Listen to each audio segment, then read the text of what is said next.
Back here on the Meat Speak podcast, powered by the certified Angus beef brand. It is 2022. And I love this time of year because we get a chance to really, it becomes a bit of a pick'em, right? Whatever topic is interesting and timely to us. And that said, what we're going to dive into is the least timely thing at all possible. We're actually going to rewind many decades. But before we do that, joining me in studio, as always, all the way across our fancy electric table that raises and lowers, Chef Tony Biggs. How you doing? Hey, how are you? How's everybody? It's good to see you, Good. man. Good to see you guys. You look extra tall Come to today. High Fat Troy, does. you know? I thought Happy the New same Year. I think.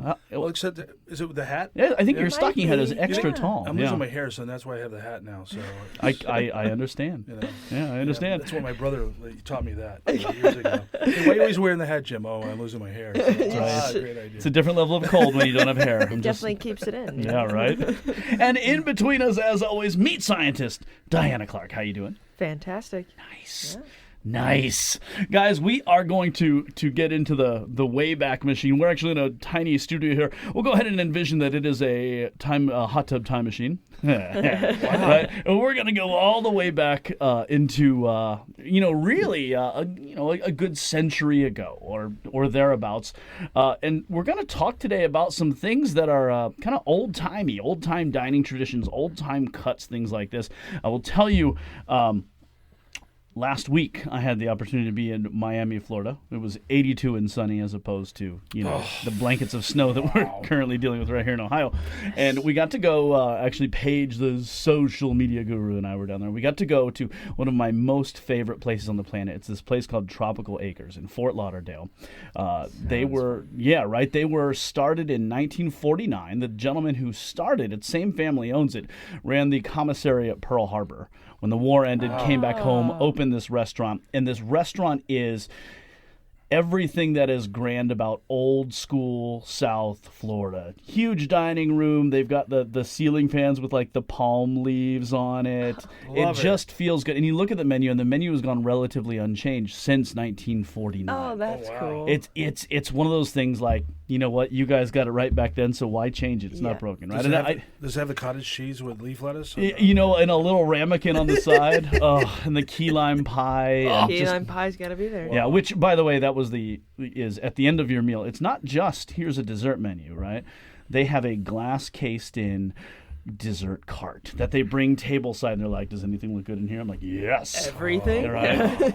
It's amazing. So that said, that certainly played into at least my thinking of, man, I love old school cuisine. Tony, I got you both beat because I'm older than both of you, so this is right up my alley, right? Right, Tony, this has got to take you back, right? Of course, your first, real cooking restaurant, you were a singing waiter in the Granary Inn at your father's place. That was old school dining, right? That's old school. I mean, listen, we had my dad was a visionary, actually. I mean, back in the 70s, the cuisine back then, if you remember, is scallop Saint-Jacques. It's tableside flambés, Irish coffee, bananas Foster's, cherry Jubilee, but he was a visionary and he loved meat. So we had a porterhouse. We had T-bones. We had filet mignon. We had individual beef Wellington. No way. Yes, and guess what? We have been serving that lately at our culinary center, and people are going, they've never seen it before, an individual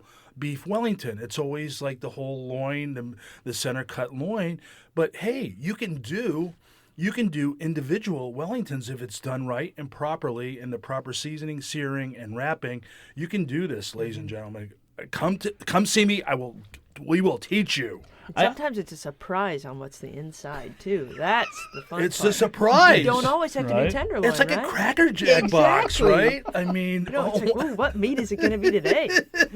Although I would argue that a traditional beef Wellington made out of a whole loin, that can be an individual one too if you're hungry enough and committed. Well, yes, it can be. Yes, and I've seen you eat. Yes. Just saying, right? You got to cross-train for this Yes. business, Tony Biggs. So. Yes. That said, let's dive into it, right? Of course, we are a meat-centric podcast. Of course, we're powered by the certified Angus beef brand, so we are biased, right?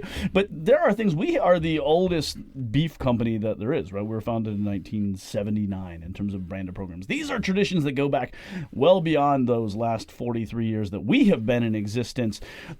which is super cool. When you look at these old-time menus, and I mentioned places like Tropical Acres. We went to Okeechobee Steakhouse, which is just as old. Yes. They have the original menu on the wall, and you see these dishes, and it's like, man, I wish more of these would come back in, right? A couple of years ago, our friends up in Cleveland at the Plum, which unfortunately has, fallen victim to COVID and isn't around anymore, but they did a pop-up steakhouse menu at the Plum where they had like cream spinach, they had all these old school sides, and then they focused on a couple of these kind of oddball, they're not around anymore cuts. And that's something I know, Diana, that you're familiar with a lot of these things because you were involved in the when they were asking like, how does this need to be cut? Because you can't get them this way anymore.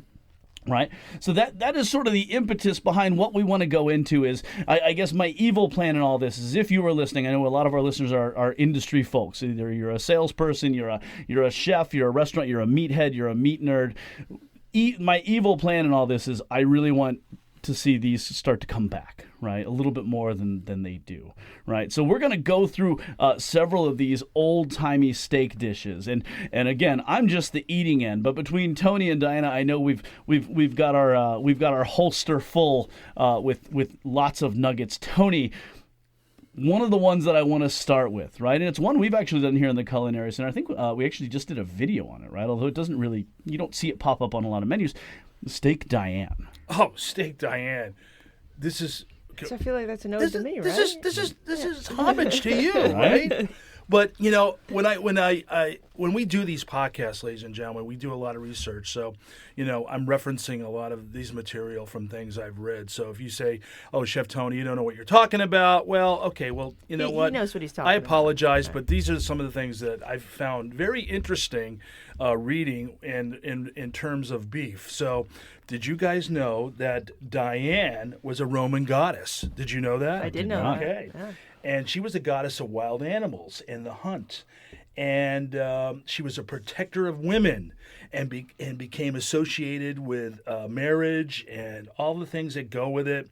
And she considered her body sacred. According to Roman mythology, one day she was bathing when a hunter happened to come upon her. Diana was outraged and turned the hapless hunter into a stag. Ooh. Wow. Okay? This fable may explain why in many artistic depictions of Diana, she is accompanied by a steer. So yes, if you go online and you look at this art, she is accompanied by a stag. Okay? I feel like I've actually reached my calling with my Yes, name. yes, Like, and we're going to wow. put a huge statue outside the Culinary Center with, yeah, right? You just got to make That's sure it's a carcass. Like it Right. can't, it just I feel like it'd be more right that way. And that, my fellow gastronomies, brings us to Steak Diane. Very nice, All right? right? So in the 19th century, okay, sauces made a la Diane were dedicated to Diana, and they were accompanied, mostly used by venison. Okay, so it was composed of cream, truffles, ample amounts of black pepper. And the first mention of Steak Diane really comes from the culinary guru and grandfather, Auguste Escoffier, right? You know who Escoffier, we've talked about him before. The chef thing might work out for him, Chef right? knows, all the chefs know who he is, the grandfather of all chefs, Escoffier. So this was beautiful where he did this. But in New York City, they became really, that was the rage in the 60s, right? 60s and 70s with the Steak Diane. I mean, all these great restaurants like the Drake Hotel and the Netherland Hotel, sorry about that, they were contenders for starting this craze, and they wanted to be the first one to make the Steak Diane because you know what? When you do that table side and you're seasoning it, there's something about when you're flames, right? When you're sitting there and somebody's flambang in front of you, it's just amazing, right? And somebody makes a cream sauce out of cognac and black peppercorns and salt and pepper. It's just kind of amazing. And guess what? We are bringing that back because that's one of my favorite dishes of all It's time. fun. Yeah. Okay. So Tony, tell us. So when you are making Steak Diane, right? And they're like any recipe, like things have changed over the years. It surprised me to notice that like fruit was an ingredient in old time steak Diane sauces. Today, when you're making a steak Diane sauce, like what are you making that from? You know, I kind of I'm a real classical guy. I think chefs now miss the classical edge of knowing what the recipes were back then. Of course, when you take that recipe now and you embellish it with fruit and all that, it's not really the classical recipe. Now it's your own, right? Steak Bryan, right? Or steak Tony, right? With mango or whatever, right? I've never had it with fruit, Bryan, so that's a new twist to me, right? But I really like the cognac, the cream, the black pepper, chopped parsley. Maybe I'll throw some mushrooms into it, some nice forage mushrooms, and that's just beautiful. But steak Diane is really close to steak au poivre, right? And in that case, that is really, this was an interesting tidbit too, because Emile Lurch in 1950 at La Ville Culinaire magazine staked his claim being the inventor of steak au poivre, stating that he first made it in 1930. The restaurant Albert was owned by Albert Blazer, who would go on to head Maxime's in Paris, which is a very famous restaurant and hotel, right? He said, oh, you're going to love this one. You're going to both love this one. He said he had received a shipment of frozen beef from America, not certified Angus beef now, okay, we're going back in time, that looked great but lacked flavor. Oh, I went, if we were there, yeah. At that time, the restaurant was full of Americans and Brits who had ruined their taste buds by indulging on too many cocktails before dinner. I got to admit, I've been there. Oh, wow, right? He came up with the peppercorn idea to give the meat some taste and to make sure the customers were deadened taste buds so they could taste it, period. He deliberately called it steak au poivre to indicate its dual origin, American beef and French cooking. Yeah. So how do you make steak au poivre? How does it differ from steak Diane? So steak Diane and steak au poivre, that is a great question. And I pulled a nice recipe from Julia Child and Jacques Pepin. And they have it really interesting because they use green peppercorns and they smash them into the steak. So really the peppercorns are really kind of, they're really embedded in the strip steak or the filet mignon. Embedded, different from the steak Diane, which is more cream-based, sautéed. It has black pepper. But this one is really crusted with peppercorns. Some use 3 or 4 different peppercorns, white, black peppercorn, et cetera, et cetera, et cetera. Yeah, and I've noticed a lot of times that pepper, like they've obviously crushed it, with a mortar and pestle. Mortared, but sometimes you'll see like large chunks, almost whole peppercorns, like on the steak, which I kind of like. It it kicks it up a little bit. When we had that group in from South Korea, the chef there, he was he massaged the pepper into the meat. That was a huge portion of the time that he took to make sure that pepper really adhered to it. Yeah. So, and really this is kind of finished off with a demi-glace, right? Sauce. But even that demi is like pepper. It's pepper-centric, right? Pepper-based. And finished with Calvados, okay? That's an apple brandy from Normandy. So, if you want spice, you want that heat, that is a really good dish to bring back too. And again, I've seen it done a couple of different ways with different styles of mushrooms and different categories of mushrooms and all that. But the black peppercorns are the key to. That's the ingredient. Yeah, that's interesting. And both of these, I guess tradition is always mentioned in the vein of culinary things. Traditionally, these are tenderloin, but strip gets. That's exactly what I had at the Tropical Acres was a steak au poivre using strip. And now we're in the time now where secondary cuts of meat are being used for these old time classics, which is acceptable because of the prices of food right now that we're going through these days. So if somebody's going to use let's say a ball tip, break it down and just pound it out slowly, lightly. And do that and jacquard it. That is a great application, right? Yeah. Fantastic. So it gives you some ideas, chefs out there listening to this podcast. What if you do a coulant with the fat cap left on, coulant, and then you're pressing the pepper not into the meat as much as you're pressing it into that fat cap. Get it all on there. Oh, it'd be delightful. Oh, I love that. I'd eat that We twice. could come up with so many ideas today. You do like a smoked pepper. Oh my gosh. Yeah, that'd be smoked fan- pepper. Yeah. Yes. I smoke anything these days. Okay, so the steak au poivre, this comes with a word of caution. I say that because I was there. So a couple years ago, Chef Michael Ollier, who's been on the podcast many times, he and I were in Columbus, Ohio, doing a cooking segment, right, on the news channel, as a lot of people do. He was doing steak au poivre, and standing next to him was one of the anchors, right, as you see these cooking segments, and she was very tiny, so she actually stood on a box behind the counter, so it sort of leveled out their height. Hilarious. And the moment that his meat that had the pepper crusted on it, the moment that it hit that scorching pan, it smoked, and that pepper smoke went straight to the anchor's face, right? And upper nostrils, and she dropped off her box on live television. Basically, it was like getting pepper sprayed.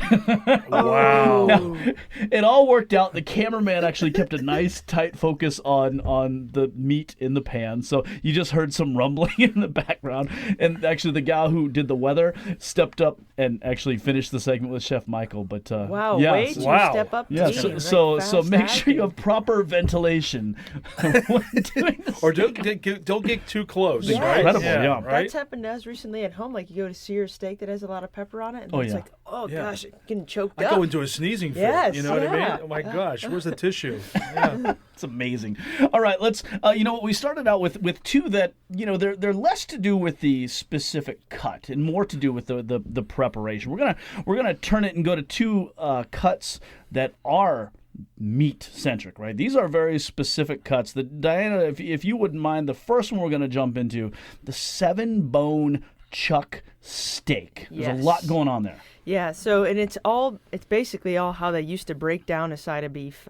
So before they used to take off that brisket and they would cut straight down to the table. And when you do that, you're actually cutting into the clod. So that's why we kind of avoid doing that. But when you would do that before, you would create this square cut chuck. And within that square cut chuck, then you could go on the rib end and cut towards the neck or towards where the head of the animal would be. And that's where your 7-bone steaks would come from. You'd cut them back that way. And you could come on the other end where you cut that brisket off, and that's where your arm roast would come from. I always say, if you guys look at old pictures, the arm roast almost looks like a dinosaur head. I swear if you go look at it, you'll totally see it. And it's very easy. So we had to identify these for 4-H meat judging. So teaching kids, you got to look for these specific parts. So that's the dinosaur head. The 7-bone, the blade bone is in there, and it looks like the number 7. Yeah. So that's where that came from, 7-bone steak. Yeah. Yeah. And you don't see those around as much anymore because you got a lot of different muscles in there, right? Yeah, I mean, by making those, we were forgetting about the flat iron. I mean, we were cutting into that. We were cutting in, the short ribs. We weren't pulling off chuck short ribs, the chuck flap, the chuck roll. Like, everything was just kind of going into that steak. Then we realized, well, if we just separate this out. Now, looking at pork.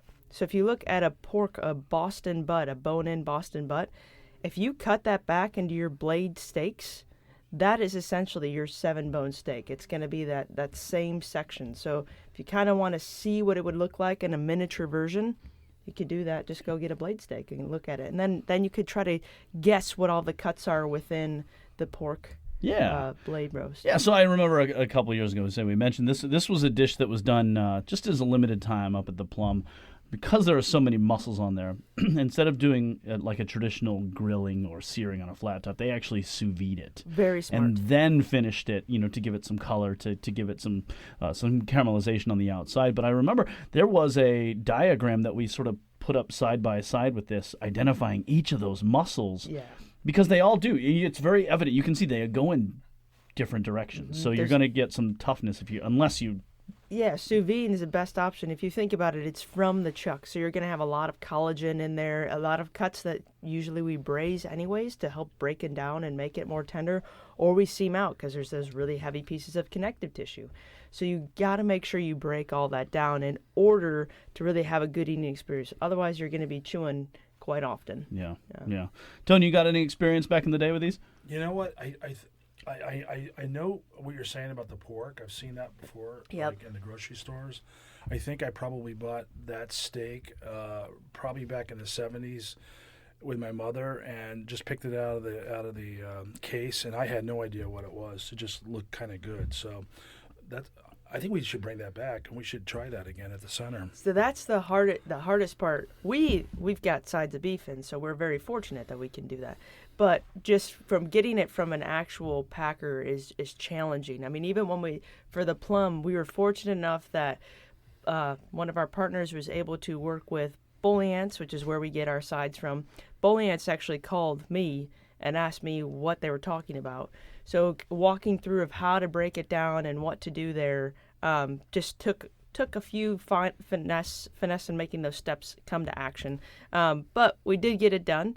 But it was definitely a struggle. So just to let you know, that's why it's not really readily available, because you're getting rid of the flat iron, you're getting rid of the clod heart, you're getting rid of the chuck roll, which already have all of these homes. So it's harder to make that happen. Yeah, economically, it probably doesn't make sense for packers either, because Correct. if you fab that out, those pieces are worth more.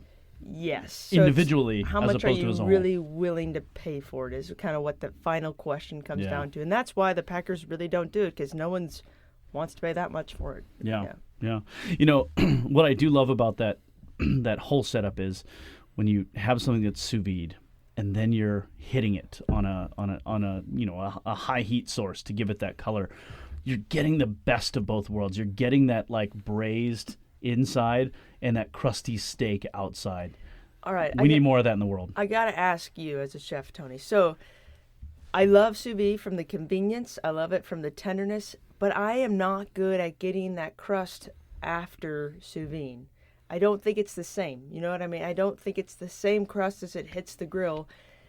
And I want to put an egg wash on it or like mayo to kind of try to create that reaction. But do you have tips on that one? I hear you there.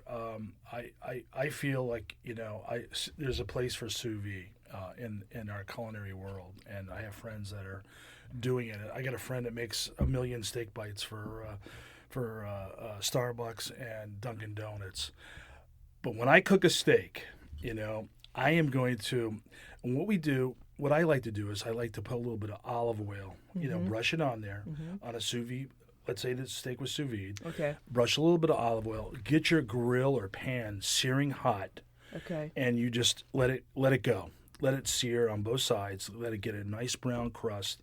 And I think that would work. Have you tried that? Have you tried that? I have not, so I'll have to give that a go. And we can cook up a steak for lunch, and Okay. we'll invite Brian over too. You know, Hey, that so sounds good. I think It's just funny how this brushing a always little works bit out, of. huh? I think if you just put that on a, you know, it depends how hot your cooking stove is, your grill, and Yep. your pan is. I think because you know us, we get things really kind of 500 degree.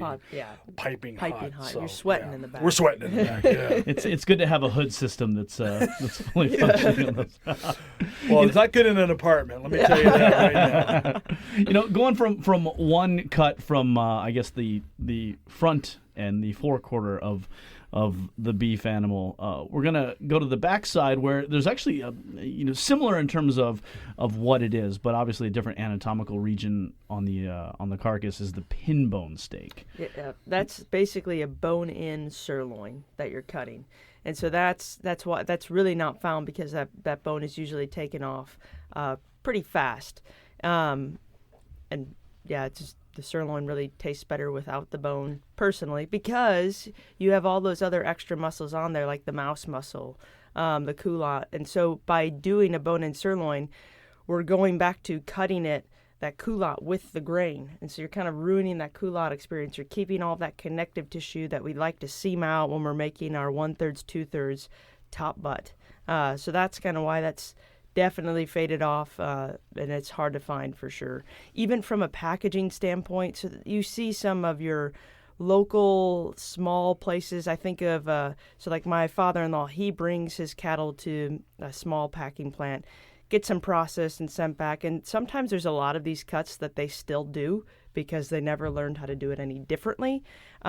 They don't do a 7-bone steak, and they don't do the pinbone steak primarily because it usually pops the vacuum package bag, and so they're really hard to package. So it's not worth it for them. They end up wasting a lot of bags. So boning it out, package it, freezes well, good to go. That's kind of that. Yeah. There's a lot of cuts going on there. I remember I first heard about it from our buddy Justin Brunson from River Bear Meats in Denver. Had said, because he was asking about it in a meat lab here, and Chris Cosentino in San Francisco has got a restaurant called Coxcomb. At least before the pandemic, he had this pinbone steak on his menu, and it was a hassle to get. I know that his meat company, his distributor, once you even figure out how to cut it, it's still kind of a pain to make it happen. So, what I like to think of as the pinbone steak is that, if you grow up watching cartoons, you see, that classic cartoon steak with the nub in the middle of it. So one way you could kind of do that, so that pinbone, like the pinbone is usually the one that has it it's out to the side. The big round steak that has the bone in the middle, so it's literally like a center cut round steak, which would be again like your ham. Yeah. Center cut ham slice. So same thing, that would have the bone in the middle and all the meat around it. If you really want to do that, that'd probably be the easiest one to bring back, because you can definitely order a steam ship round, and then you just need to cut with a big knife, your BFK, bring that one out there, your big fantastic knife, and then take a handsaw and cut through that bone, and then you create it. Yeah. I mean, we've definitely done that and back with a steamship round before. Yeah. So that would be the easiest one to bring back. It would look really cool, and We've done that. Yeah. right? Yeah. That is amazing, right? It's That- like Freddie Flintstone. Yeah, right? and like talk about feeding a crowd. I mean, you all just gather around and sit and eat. And Now that's something I would sous vide. I Yes. would definitely sous vide Yeah. this cut, because I found it be very kind of tough. So that would be a really good. Well, try to find a bag big enough for it, right? Yeah. So, we can get a jacuzzi though. Right. Yeah. It's the round too, so it's economical, right? And Exactly. especially at this time where everybody's looking for different things, like Talk about a dude, show too. Here, Yeah. here you show, go, right? yeah. If you are listening and you do this, please send us a picture. Please reach out and show us Yeah, what do you're doing. something. It's so cool. Yes. Yeah. Right, and that steak has medicinal purposes, because that's also the steak. If anybody ever had a black eye, that's what you always see them. That's right. Yeah. Yes, the Three Stooges, right? It's the that's the little kid from Meet the Robinsons Yes. who got hit with a baseball. He says, "Mr. Steak, you're my only friend." All right. Turning the page back to, this is one of the oldest dishes ever. This was referenced, if you go back to season 2 at the very end of it, we have an interview with our pal George Moats. Actually, he's on my hat right now, by the way. I got my George Moats lid on today, where he was talking about the history of the Hamburg steak and how that turned into what has become a portable Hamburg steak, which is a hamburger as we would know it today. But the Hamburg steak also was rooted in this other dish called Salisbury steak. Tony, you know the Salisbury steak. Well, I think Di will appreciate this, because I think this guy, he's an American physician named James Henry Salisbury, in the 1800s. Okay, he recognized, and I think this was during the Civil War, that soldiers needed protein to remain healthy, and even more than fruits and vegetables. Okay, can you believe that? Right? Amen. Amen. That's what should happen. That's so true. So after World War I ended, Salisbury wrote a book, and it described where, his relationship between diet and health. You're talking way back then. He focused specifically on animal proteins rich in B vitamins. Di has preached this, right? And was the first to explain the health benefits of animal fats for metabolic health. Thank you. You've been preaching. Yes. This was in 1800. It's healthy. Okay. It's healthy. Beef is a healthy food. Okay. So Salisbury's findings set off the first fad of diets in American history. He suggested eating a Salisbury steak 3 times a day. This is for Bryan. 3 times a day, Man of my own along heart. with hot water to cleanse the digestive system. Okay. The physician was one of the first to promote low-carb diet for weight loss. Hey, that's me. Okay, so this is was new to me too. Reading up on this, Yeah. it was really interesting. That's amazing. Which Oh, is yeah. Salisbury steak fit into this perfectly. Okay, so it's slicey. What is a Salisbury steak? So it's slightly more seasoned than a hamburger steak. A Salisbury steak is made of ground beef, along with add-ins like breadcrumbs, Worcestershire sauce, ketchup, beef broth, beef stock.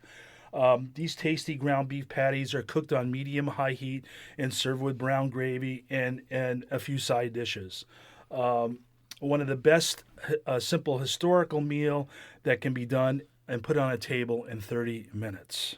Yeah. Okay, and if you remember the what is it? It's TV dinners, right? Yes. Who was that company that did TV Oh, dinners everybody. in the 60s? Swanson. Yeah, with the little applesauce yeah. and all that, and the apple pie, and they had the Salisbury steak in there, Of right? course. It was just great. I bet you it's a great to-go item. Reheats well, pretty easy, right? Yes. Yes. Yeah. And it's protein. Yes. Which the Dr. Salisbury was promoting back then.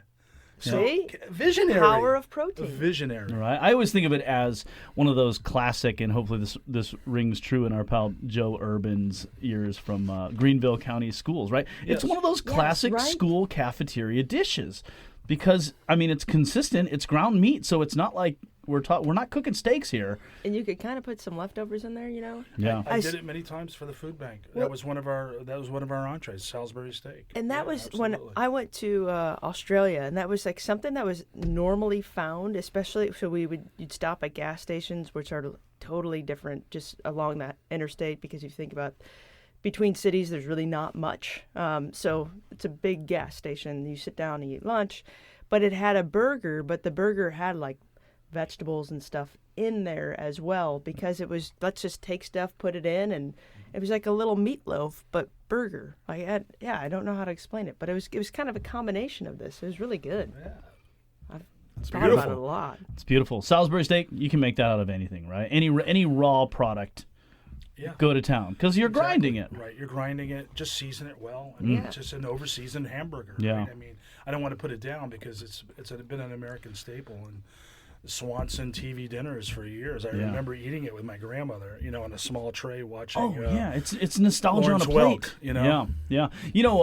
Actually, that is one. Lawrence Welk, huh? Yeah, that's old, right? You know what Lawrence Welk is? No, All I picture Chef Tony in his Boy, that waist, really showed my age. This is bad, really. little Tony in a waistcoat with a Yeah. dicky, Yeah, let's watching Lawrence Welk. Let's get Lawrence Welk up there with his 12-piece orchestra. Hey, where's the TV dinner? Yeah, that is actually one recipe that Gavin Pinto, who runs our test kitchen here, he made a recent recipe, and again, the Salisbury steak, kind of like the steak Diane as well.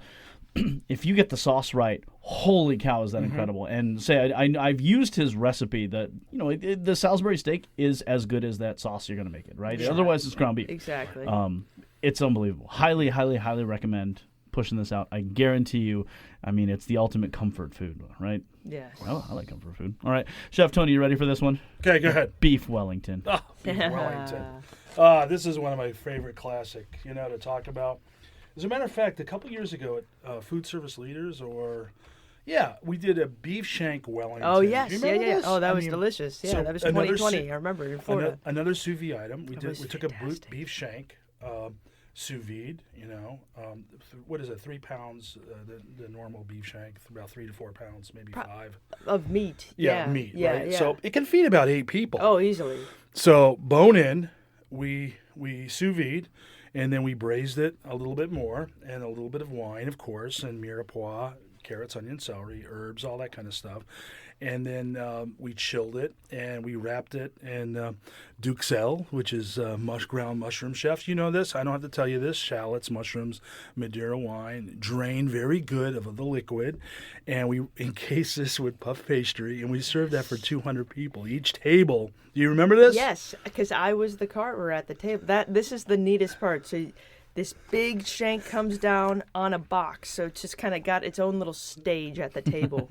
And then one of us stood up behind it, and all we had to do was take tongs. I say carver, I didn't need a knife. You just take tongs and pull it apart and put it on someone's plate, and you just pass the plates around. It was so neat. It was magical. It was, and it was so good. And so So that good. is like a version we're talking about, like taking something, a secondary cut, Yes. not tenderloin, which that's the original, cut of beef, but taking something like, we've done a strip loin, we've done short rib. Okay, I see a lot of short rib now. for beef Wellington because of the labor and the cost. Yeah. Yep. And we have a value-added product, short rib, that's on the market that chefs are purchasing, and we're showing them how to do it. And it's half the price, more than half the price. And honestly, I think it eats better than the tenderloin. It does. No, it does. No offense to the beef Wellington. I get what it is, but man, just the juiciness, the flavor in it is fantastic. But where did it come from? Okay, because let's face it, it's a steak covered with pâté de foie gras. Okay, did I say that right? Yeah. Then wrapped in pastry and baked, right? Well, who came up with this? I mean, this is old school, Bryan, you know?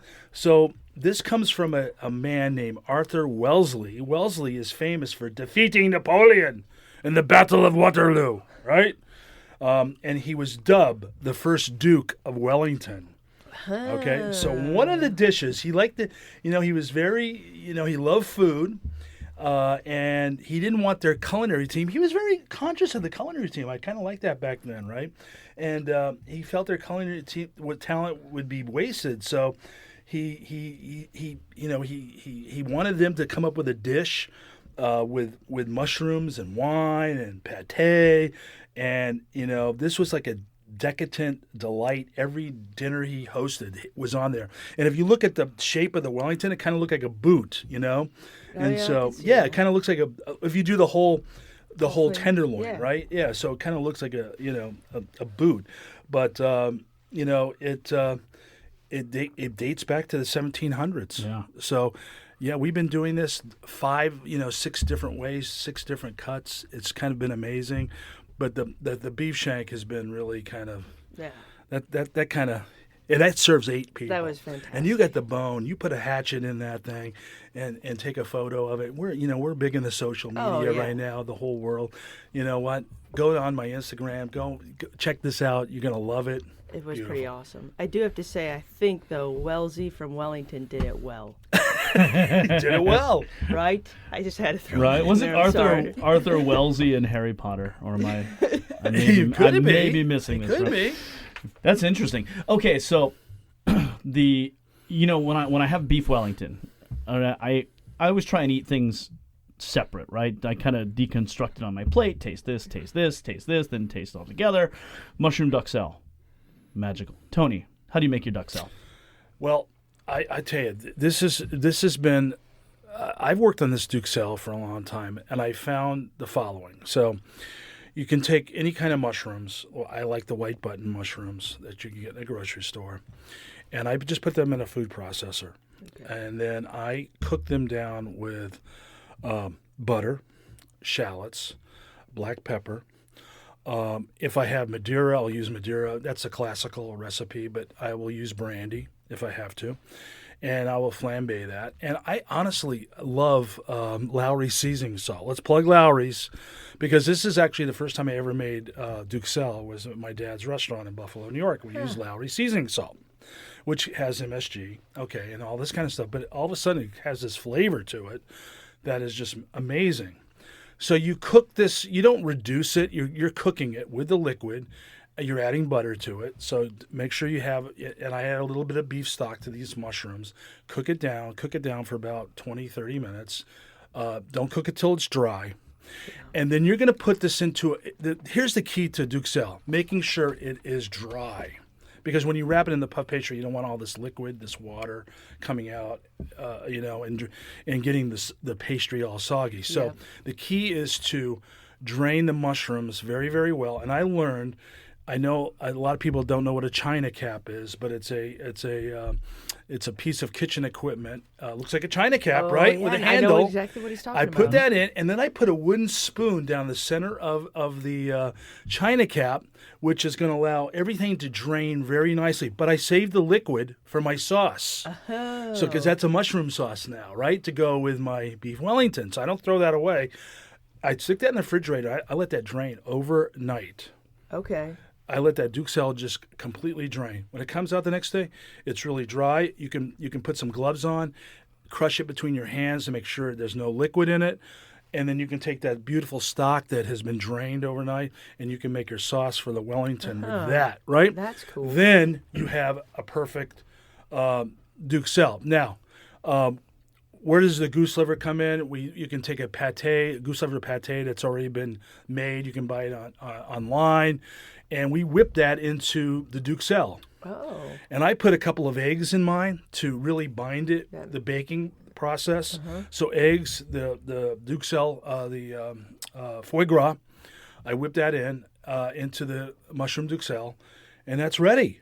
And so beautiful, right? And mine's dry. It's dry. There's no liquid coming out in the puff pastry. You can have a beef Wellington. Sometimes it's all soggy and watery. So the key there is to make sure that mushroom duxelle is very dry and has enough flavor with the pâté de foie gras. Excellent. One thing, since we've already mentioned him in this episode one time, Gavin Pinto, who runs our test kitchen, did a bite of beef Wellington. He actually made the crisp out of mushroom duxelle. Nice. So, through a dehydrator, the whole process topped with, meat and other delightful goodness, right? But he actually made a little crisp out of mushroom duxelle, and that was, man, I'll tell you what, Lay's potato chips, guys, get on this, please. Think about we it. got to mass produce these things because they always do that challenge. Right? The flavor, right? Tell us your flavor. I think there's an opportunity here. Yeah, right? I think so. All right, 2 more we want to work through here. We go. This one I think is going to be fairly quick. Kansas City, right? We've talked at length over the last 3 years about different regions like to grab different types of food, right? There's a New York strip, there's a Kansas City strip, there's all these different things. This is what is it called? The Oklahoma tri-tip, right? Which is a kula, depending on where you're at. Kansas City fried steak. Kansas City, y'all are being greedy now, right? We gave you the strip steak west of the Mississippi. Kansas City fried steak. Tony, what are we talking about? Well, let's break down. This kind of goes back to country fried steak. Come on, right? Yeah. It goes back to a country fried steak, right? And that even goes back further when you're talking about a scallopini, right? So a scallopini is Italian, French is in scallop, right? Which is kind of like a thin piece of meat that's been pounded out. If you've heard of veal scallopini, yes. That's very tender, very pink. That is absolutely delicious. It melts in your mouth. So, what I learned from having some time growing up with my grandma, who's from Georgia, and I learned the country fried steak kind of from her, is to take I watched her. She would take round or some tougher cut of beef. And she would make sure, she pounded it out. It was properly seasoned, jacquarded. Back then it wasn't jacquarded. She just kind of made, grooves in the steak where, the flour would get into it and the seasoning would get into it. I watch her do this, right? And, then all of a sudden you're a chef and you're bringing these things back from awesome. Back in the 60s, right? So, watching her do it, she'd just flour it with lots of black pepper, salt, and a flour dredge of egg and all that, and buttermilk, and she would deep fry that, right? I mean, until it was just crispy, golden brown, and she never threw the fat away, and that's probably one of the recipes, part of the recipe. All those little flour bits that have been left behind in the frying process have been taken and made into a country gravy, which is cream, black pepper. Now chefs have put garlic in it, and they've turned it up a notch into different things. But that's the basic country fried steak, as we call it. But, so scallopini, country fried steak, Kansas City fried steak. Right. You name it. It's what it is basically a thin pounded out breaded. It could be ground too, ground and reformed. I've seen that before where it's ground.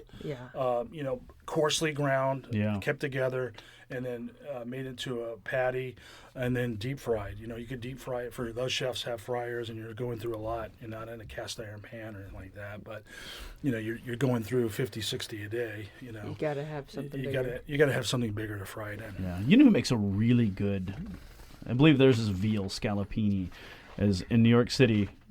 There's a place called Spark Steakhouse, which if you follow mafia history, that's where Big Paulie and Tommy Bilotti got whacked, right, in 1986 as they were going into Spark Steakhouse. But Spark Steakhouse does a phenomenal veal scallopini. Also, I hear the beef there is quite good too. I'm guessing. Just saying. Just saying. One last thing, Tony. I know this one is near and dear to your heart. The steamship round. Oh, of course, the steamship. This brings me back to my high-end days, right? I've had a lot of things with this steamship round, The average steamship, the average certified Angus beef steamship weighs about 60 pounds. But they can go up to 80, okay? 80 pounds, depending. Back in the late 80s, early 90s, it was $1.70 a pound, okay? And, this is kind of one of those wow cuts that has gone off the radar for a long time. I don't understand it why, but every Sunday brunch we would roll out 2 steamship rounds. I could feed 200, depending on the size. I could feed 200 people on it. Okay, it's the hind quarter, with the bone and the handle, we call it. And can you imagine a chef with, the white hat and looking really nice, and he's carving that roast beef, and you get all the cuts. You get the round, the top round, you've got the eye round, you get the rump, you got everything on it, right? And you can get right down to the bottom of that steamship round. Now, the best part to me is the bone. Because when I bring that bone home to Oscar, I wouldn't see him for a week. He would literally take that bone out. He knew it was Sunday. He knew it was. The dogs are amazing, right? They know when they're going to the doctor, and they know when you're going to bring him food. They just know it. They have this intuition. I wouldn't see this dog for. That bone is huge, right? Oh yeah. You can explain the bone, right? The big. I mean, you guys have seen it. It's a giant bone that's sticking out at the end. And that's where your marrow bones. If you think of your canoe bones, that's one of those bones right there. Well, so my first week here at Certified Angus Beef, they said, "Okay, Chef Tony, you got the job. Let's see what you're made of. We want you to do your food here." So, I cooked. I put a steamship round in a brine. I corned it. You missed this. I know, I did. Corned beef steamship, it's a right? few months late on that one. I had never done this before. I just said, I'm going to do it, right? Put it into a beautiful brine, and it came out pretty good. Good. It was pretty good. I mean, I've heard stories. 30 days, 30 days in a brine. 30 days in a brine. Anyway, so that was good. You can stud it with garlic. Yes. It takes you have to have an oven big enough to cook this baby too, because you're talking 60, 70, might want to check that pounds. Before you purchase. Yeah, you really want to do that, right? You don't want to put it in your daughter's oven in Nashville. It doesn't even fit the chicken, a big chicken, right? Exactly. So you'd be in a mess, right? So you need to have the oven low and slow. How long have we talked about low and slow? Yes. Season it properly. You can put like garlic into it, studded garlic and rosemary into it to make it really tender and nice and juicy. And then I just let it go for 150 degrees overnight for 12 hours and come back the next day. And I think we should do another one. Right. I think I want to see it more on hotels, because that is where you're going to make money on your buffets. I don't see it anymore. Nobody's going out doing it again. You get the rare, the well done, everything all in one. You get right. Exactly. Wait, let's touch on that one. Yes. So you get rare, medium rare, well done. You got somebody who wants a well done. Here you go. Right in the bottom there, it's well done. Exactly. Yeah. It's perfect. It's really amazing, and it's very economical. And you can do a lot with the leftovers. Oh, Chef Tony, what am I doing with leftovers? Oh, well, you can't make a nice stew. Yeah. And croûte. You can make. You can take that. You can feed your family for probably a couple of days on the leftovers from that. It's just amazing. Yeah. It's incredible. I'm for it. Okay, what if we take it one step farther, right? Corn it again. Mm-hmm. Let's introduce a smoker. Let's make pastrami steamship round next time. Ours are rotisseries. That's my we need to get a different. You know what? Yeah, our that thing. So let's bring that one up, because one Christmas, did I tell you this story? I remember this story. Yeah. So we have a rotisserie oven at the Hyatt Savannah. This is good. Okay, this is a good one. First Christmas, I'm there. Sous chef, go home. You don't need to be in there. You've worked hard. Be with your family, right? And this is the first time I've worked with a rotisserie oven.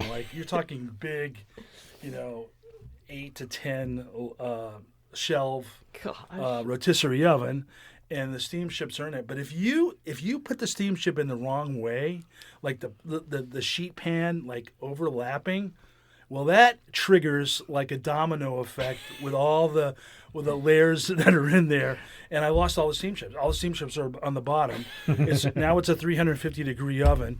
30 minutes before the brunch, which is 1,000 covers. Okay, remember when? Okay, this is when, chefs. You know what I'm talking about, right? I had Mrs. Pearl, who did our cafeteria food. I think she was still 75 then, and she's holding my feet while I'm in the oven, wrapped with a Hyatt Regency tablecloth, grabbing these steam chips out. Bam! Nobody even knew the difference, right? Home run. Brunch was beautiful. 1,000 folks. That is awesome. Fished them out. Fished them out. Just picture his feet just dangling there. Dangling. Yeah, you can see my face, or yeah. If you'd fallen in, they would have had Chef Tony's steamship round. We would have named it something different, right? On that note, we are going to put a bow on this. We'll finish it with some peppercorns, and it'll be delicious. If this is your first time listening to the Meat Speak podcast, powered by the Certified Angus Beef brand, know that you can find us across all of your major podcasting platforms. Apple, Google Play, Spotify, specifically the little purple icon on your phone. If you have an Apple phone, that's the Apple Podcast, right? You can leave a star ranking. We would really appreciate it. Leave us a review. That all helps our overall visibility. You can also, apparently, according to the page, you can also leave reviews on Spotify. So, you know, Neil Young may not be on Spotify, but the podcast is. So is Joni Mitchell? You know what? To each his own. But I like meat. That said, for Chef Tony Biggs, meat scientist Dana Clark, everybody here at the Certified Angus Beef brand in the north of Amish country, south of Cleveland, northeast Ohio. Thanks for listening. We'll catch you next time.